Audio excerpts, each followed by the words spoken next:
Essa é a Laguna Esmeralda, em Ushuaia, e no inverno ela ganha uma paisagem completamente diferente. A trilha tem aproximadamente 9 quilômetros ida e volta, e durante o inverno o caminho fica coberto de neve e gelo, e em alguns trechos bastante escorregadio. Para chegar, você pode contratar uma excursão ou ir por conta própria até a entrada da trilha. O acesso fica pela Ruta Nacional 3, a cerca de 20 quilômetros do centro de Ushuaia. Uma dica muito importante: vá preparado.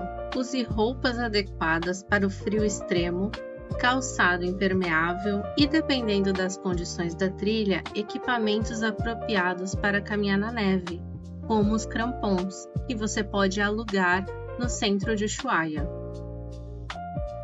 Reserve algumas horas para fazer o percurso sem pressa e leve água e lanches, mas o melhor vem no final.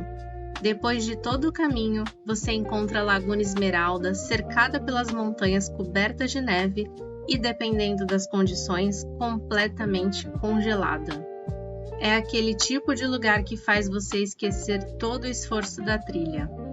Se você vai para o Ushuaia no inverno, coloca a trilha da Laguna Esmeralda na sua lista.